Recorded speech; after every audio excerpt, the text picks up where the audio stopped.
from Nashville, Tennessee.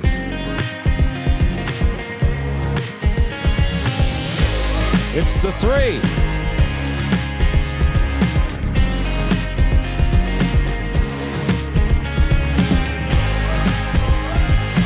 And here's your host, Laura Harris-Smith.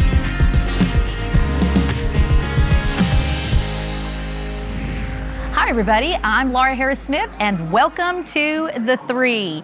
At the National Religious Broadcasters Convention, we have met so many incredible, spectacular media gatekeepers, people that you want to hear from, people that you already know, and in fact, you want to know what they're doing next. So we've brought our cameras here this week. Now for you may be thinking, have you been there for 3 months? Like you bringing me week after week after week. But the reason is because of the amount of people that we are meeting and seeing what the Lord is doing through their ministries. And of special interest to us is people who are in marketplace ministry. The Lord has them dropped right down in the middle of a secular environment in which He is using them in their river of influence, which you know is a topic near and dear to our heart. So please welcome with me today Cheryl Chumley. She is from the Washington Times. Welcome to The Three. Hi, Laura. Cheryl, it is so...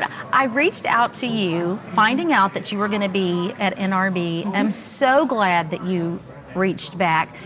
Guys, the reason you see this in my lap for the first time, well, we've got 170 shows in the can, and I've never had a laptop in my lap, but this woman is so prolific. Not only is she at the Washington Times, but she has written countless books. I've only come across, I think, 4. I don't know how many you've written. 4 so 4, far. okay. Yes. And we're going to, I don't want to leave anything out, but Cheryl, God has put you in a place where you have a voice, even you can just tell from some of your book titles.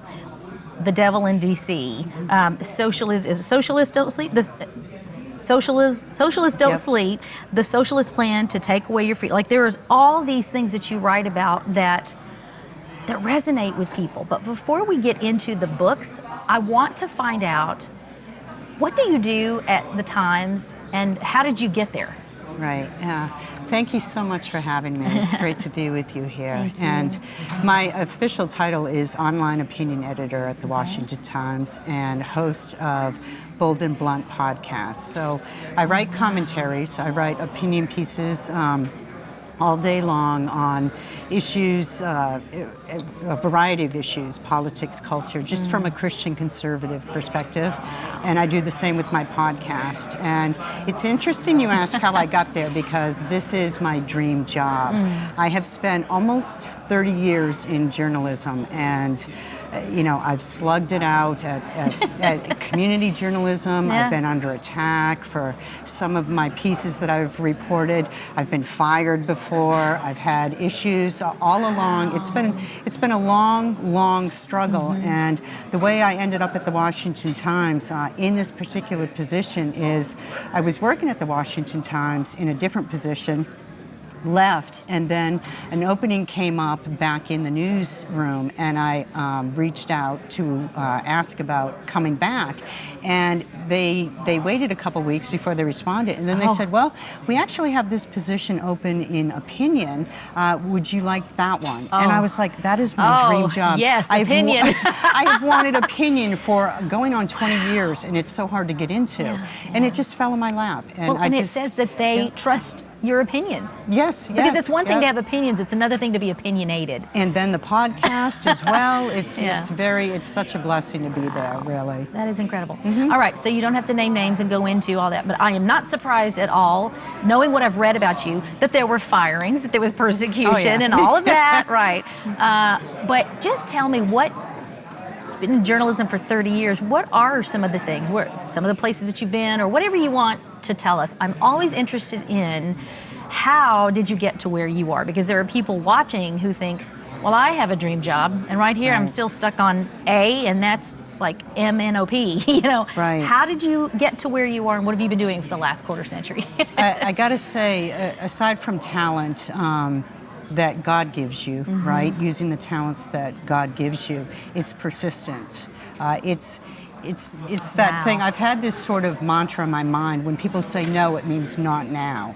And that is really how okay. I've lived through the years. And it's been a long, hard struggle in some respects. And you asked where I've been. Well, the most notable place I've been recently is Israel. I was asked to speak there, and I actually delivered a speech there. And the rest of the time, I was there like 12 days. I toured everything. I saw everything. I bet you did. You know, coming Wow. from small town Hinesville, Georgia journalism newspaper to Israel for the Washington Times, it's really a blessing. Wait, are you from Georgia? That's my home of heart. My children, my family was all started there, Savannah, Okay. Georgia. I'm originally from Massachusetts, but I love I was going to say, Georgia. you don't sound Georgian. No, okay. no. I did not know this about you, Cheryl, but my entire family, for multiple generations, is from Georgia. Oh, wow. I'm the only person in my family in multiple generations who was not born in Georgia. I have a daughter named Georgia, or I have Georgie. a daughter named Savannah. Do you really? Oh, the story gets better. How discreet do I need to be on television? So I'm told that the order for me was put in Savannah, and then when my mother was 5 months pregnant, they moved to Tennessee. So I'm Georgian. Oh, wow. I'm from Savannah, technically. But anyway, we were talking before the show about Jekyll Island. That's Yes. why we know. Yep. That's where Yep. you went, you know, and it was right over the border, or I should say, my family is so far south by the Florida border that Okay. it's the perfect place to go. It's an hour away from where it's when we go gorgeous. visit down there, and Yeah. so best kept little secret in Yeah, Georgia. it is. It and is. St. Simon's Island. Oh, I love that too. And on the way to NRB, my 16-year-old daughter and I drove from Virginia down here, and we stayed a night in Savannah on River Street, saw the cemeteries, the squares. I love it, love it. It is such Yeah. a quaint town. Yeah, I still know. quaint. It just pulls my heart still. Right, right. Well, so you went from Massachusetts to Georgia. I'm curious how that happened, but Fort Stewart, I was in the Army. what did you do in the Army? I was a diesel mechanic. I was a tank track repairer. You're like and, Queen Elizabeth. And when I got out of the military, I could not get a job in journalism, so I Wow. did diesel mechanic work for a while in Georgia, in Pooler, Port Wentworth area. This outside. is absolutely amazing. Yeah, that was one of the things that I admired about Queen Elizabeth, was that she was a mechanic in the I know war, she you know? So, okay, well, when we come back from the break, I want to get more into the things that you have written. I just wanted to give our audience an idea of not just who you are, but from where you've come, because like I said, that ministers to someone out there who says, I have a dream job. I really want to get here one day. Right now, I feel like I'm here. Listen, every step along the way, God's watch keeps good time. He will put you where He needs you every step of the way. All right, don't go nowhere. We'll be right back after the break. Stay close. Hi, I'm Laura Harris-Smith, inventor of Quiet Brain Essential Oil Blend. You know, if you would have told me 2 years ago when I was mixing that very first little bottle that we would have thousands of customers from all over the world and that we'd have to quadruple our staff to keep up with the demand produced by our international TV infomercial, I'm not sure I would have believed you.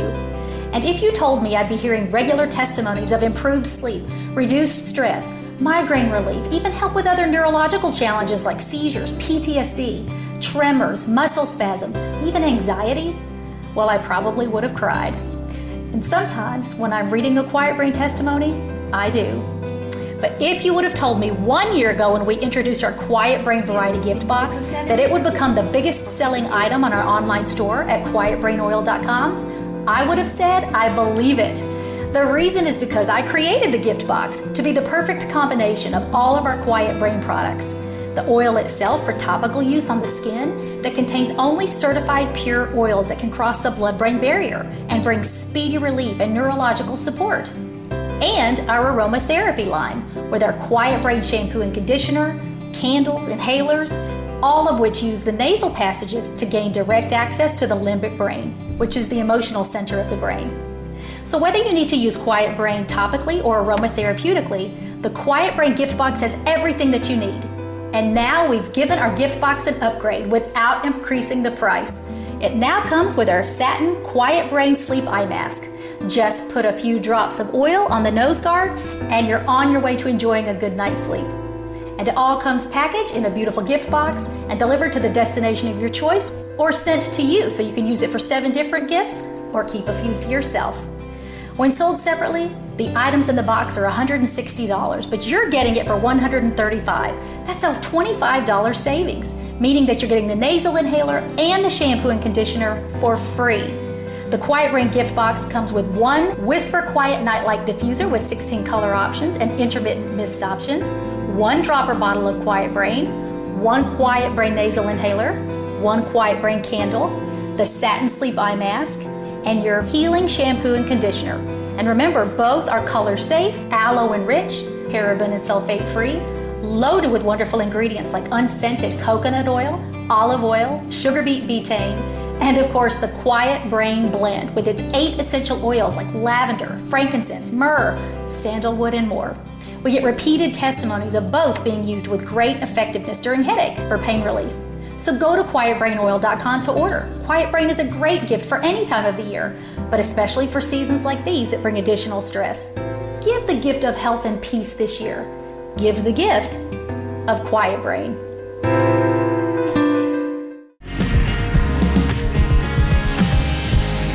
Hey guys, I'm Laura. You're watching The Three. Welcome back. We're here with Cheryl Chumley, and she is an online opinion editor with the Washington Times, but she's also a prolific author. She writes about topics that you want to hear about. So let's talk about the current one. The current one is lockdown. Yes. And lockdown, I mean, you have some incredible endorsers. So thank you. yeah, you do. And I mean, my goodness, Governor Mike Huckabee, Newt Gingrich, President Donald Trump, Chris Salcedo, I love him. Did he really? Yes, he did. Yes. Okay, so all of these people are obviously, they are conservatives. Mm-hmm. So you are conservative. Mm-hmm. So you live in Washington, D.C., mm-hmm. or just outside. So then explain to me how that works. First of all, I'm so amazed that God has put someone with your thoughts, his thoughts, in an opinion position. You know, as opinion's a little different than journalism, mm-hmm. because you get to just state not just the facts, but your opinion of them. So when you wrote Lockdown, and we'll get into the other books, you know, the subsequent books, but when you wrote Lockdown, what was it that made you write it, and when did you write it? I'm curious where we were in the political climate. I wrote Lockdown because Lockdown, the Socialist Plan to Take Away Your Freedom is the full title. Okay. And I wrote it because amid the coronavirus crazy, when I saw all the lies and deceptions from the very beginning that were being told mm-hmm. To justify the seizure of individual liberties. Wow. I wrote columns about it at the Washington Times, but I wanted to write a book to flush it out even further, so that's what I did. And I wrote it early on. It was actually supposed to come out in May of 2020, but the supply chain fiasco and all that. We experienced it, yeah. Right, it didn't end up coming out until I think it was April 2021, or maybe I've got my year mixed up. Maybe it's 2022. I've done that for the last few years, but it was post-pandemic, yes, right? Mid to post, yeah. Right, and it still resonated though, because people didn't get the full picture, right? It was such a crazy time. People were reacting on a day-to-day basis, but when you see the fuller picture, you realize this was a lie from the very beginning. Yeah, and I want to explore that a little bit. So it's being called the Great Reset. Okay, yes. Calls out for the Great Reset of increasing controls over the lives of citizens as they build a one-party socialist state in America. Now, many of us have heard the terms, you know, socialist or socialism, but one state. There's some people who've not considered that. Would you give us the anatomy of that, or what you think is happening right now? Right. Well, people get hung up on the definitions of socialism versus communism versus progressivism, right? My viewpoint is that it's all the same. It's all leading to the same road, which is collectivism, okay? It's, in America, we're individualists. We take our rights from God. Yeah. And we take our talents and our missions from God, and that's what helps keep government small and in the role of service to the people. But in collectivism, it's all about government. It's all about, the greater good, and the individual doesn't matter. And that's very anti-biblical too, because it means that your soul doesn't matter. It means that what God gave you to do on this earth does not matter. It doesn't matter at that point. So I say we need to stop worrying about socialism versus communism. Just realize that the common enemy is collectivism, and that's something that's brought forward by Satan himself. So I was thinking recently about the difference in a democracy and a republic. And I was thinking about how it feels to me like those who are proponents of just a democracy want liberty and justice, but those who understand a republic want liberty and justice for all. Right. It's all of us. It's thinking with the whole in mind. And what I see happening, in my uneducated opinion, but living in my boots, we pastor a church, we write books, we have this show, we have our finger on the pulse of at least what people want and what people that are just trying to live their everyday lives. And so they get caught up in partisan politics. It finds its way into churches. It divides dinner tables, holidays become, difficult. But what you're saying is the real enemy is not the party itself, it's collectivism. Right. And so that's fascinating to me.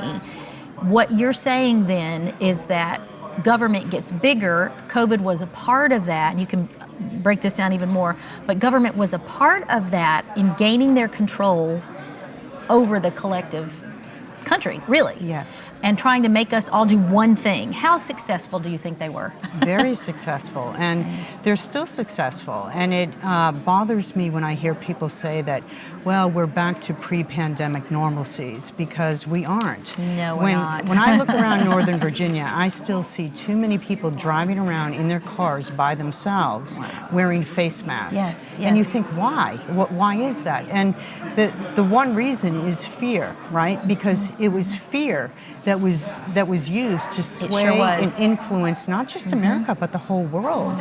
And the bigger concern with the coronavirus that I saw come out of it was the shift in thinking that we did as Americans. Because we used to think as Americans that if you're sick, stay home. Take care of yourself, take care of your children, take care of your family. Coronavirus flipped that. Yeah. All of a sudden, we were told if you're sick, or if you're not sick, act as if you are sick and cover up your face and stay away from people because it's what you need to do to protect others.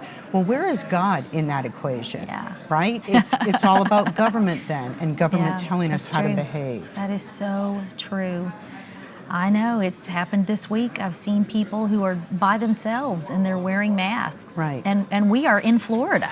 Right. We're in Florida, and so I don't even feel like we've scratched the surface. Okay, but don't go anywhere, because after the break, we're going to talk more, not just about the book we're talking about now with lockdown, but about socialists never sleep. Be right back. Neuromatics Oil is a family of therapeutic-grade patented oil blends created by nutritionist and author Laura Harris Smith. Invented for her own lifelong journey for neurological health, Quiet Brain now helps those worldwide who suffer from insomnia, migraines, anxiety, seizures, tremors, and more. Quiet Brain contains oils like frankincense, myrrh, lavender, sandalwood, and others. Next, Happy Brain is a bright mood-lifting citrus blend and contains oils like lemon, lime, clementine, spearmint, and more. Users say it combats depression and even aids in weight loss. Next is Sharp Brain, Laura's Focus Blend, also used to improve cognitive memory issues with oils like coffee, cinnamon, vanilla, clove, and others. Each $69.95 bottle is a 10-week supply if used daily, or about $1 a day. And right now, buy 2 bottles and get the third one free, and get a free eye mask using the promo code on your screen at neuromaticsoil.com or at 1-855-784-3827. That's 1-855-QUIET-BRAIN. I'm naturopathic Dr. Laura Harris Smith, and if you'll give me 10 days, Give It to God and Go to Bed can help you stress less, sleep better, and dream more. There are even links inside to my free 10 Days to Deeper Sleep and Dreams program and 10 Goodnight videos. Can you close your eyes and just still listen to me? The whole book takes place in your bedroom, and with chapter titles like The Junk Under Your Bed, The Treasures in Your Bedroom, and The Monsters in Your Closet. Give It to God and Go to Bed helps you learn to rest and hear God speak in dreams. Take back your sleep and dreams, my friend, with Give It to God and Go to Bed. Hi, everybody. I'm Laura. Welcome back to The Three. We are still here talking with Cheryl Chumley. She is from the Washington Times, and that has been just a small piece of what we've talked about. You can find her podcast, Bold and Blunt, where? At the Washington Times or At the Washington wherever Times. podcasts are offered. Wherever podcasts are offered. All right, you want to check that out. But we were talking before the break about lockdown. We were talking about COVID and how much government overreach happened then in the name of our safety, is what it was. That was what was so bizarre, was now we have this new normal of they can have their hands in anything. I have a mug at home, and when it's cool, when there's nothing in it, it has all of the Bill of Rights, our Bill of Rights. And as the hot goes in, all of rights they disappear, one by one. It's called the Disappearing Bill of Rights mug. And so I feel like one by one, really, pandemic was just one thing out of many, but trial by trial, fear by fear, era by era, we lose more rights. The government gets bigger. Right. So whenever you want, you can transition from lockdown to Socialists Never Sleep, the book before that. What do you want to say about all of that? I want to give you an opportunity to, since you are an opinion editor, say what you want to say, but then let's talk to the people and tell them what they can do. Right. Well, the worst outcome of the coronavirus, outside of the shift in thinking that occurred, was when churches shut down based on government dictate, right? There weren't laws passed requiring churches to shut, because then, of course, that would have led to court because we have a First Amendment. Right. But the fact that too many in the church community were willing to go along at a time when the church was most needed.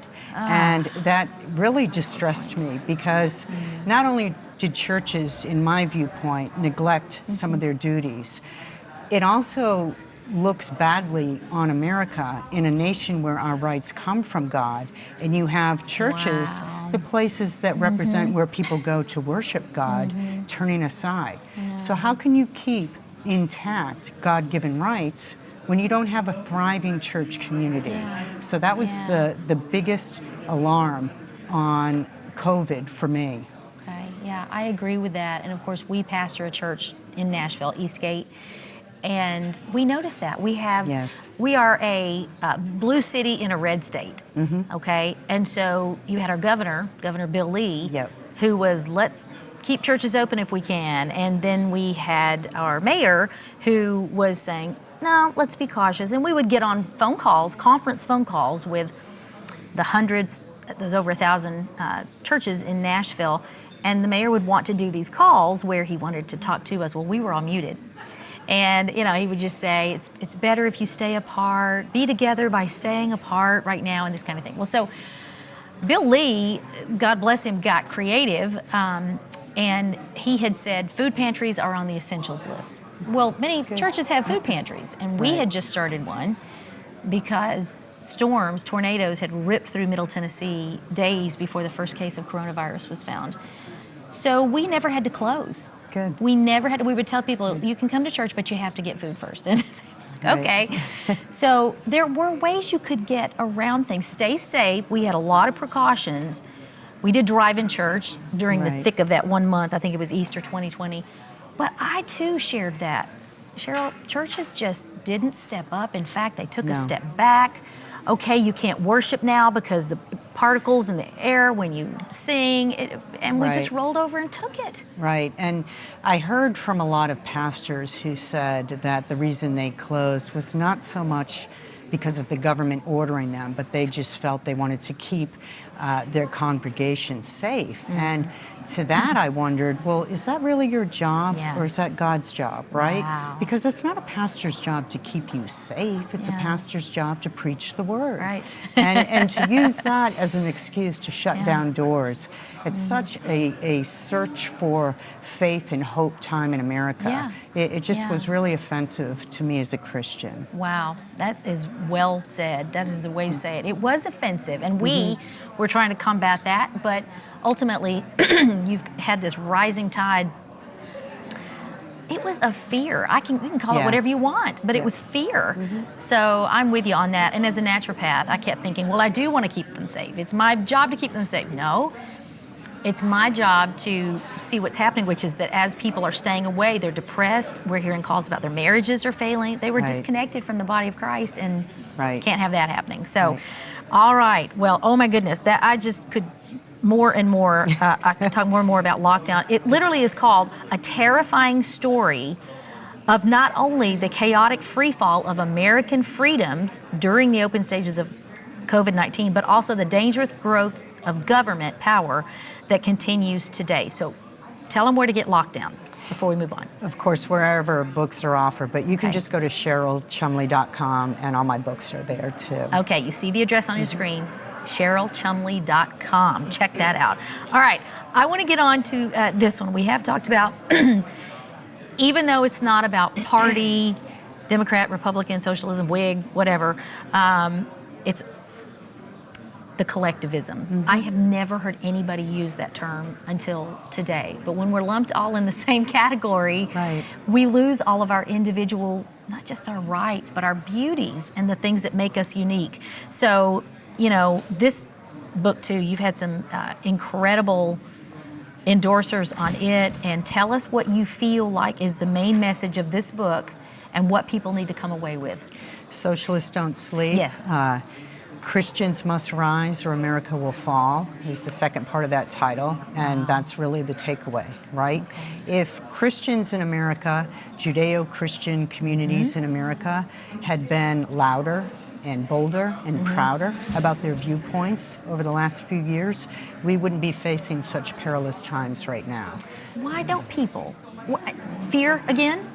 I think it is a lot of fear. I think there's a lot in the Christian community who have moved a little bit more secular, put their priority as their 401k, their kids Right. getting into the right college, their cars and so forth, and forgotten the principles that made America great, and forgotten to worship God on a daily basis as well. My goodness. As the faith community in America goes, so goes our liberties. That is so true. I think if people are afraid to bring these issues up at their Thanksgiving table, which we saw happening, Right. families being sharply divided, then it is even scarier, to in a public forum or on your television show or whatever. I have been in Facebook jail, YouTube jail, Google jail. I've been in every jail that there is because I'm just trying to be outspoken, as you are as well. So, Cheryl, this shows up. So we've got to close for now. But I want you to come back next week, everybody, because we didn't even get to talk about The Devil in D.C., her other book. So you've heard The Devil Went Down to Georgia. No, The Devil Went to D.C. Cheryl and Laura went down to Georgia, okay? That's what happened there. But we hope that you will come back. Cheryl, thank you for joining us. Can't wait to get into part 2 and learn more about your extraordinary work. All right, everybody, another great episode of The Three. We'll see you next time. Bye-bye.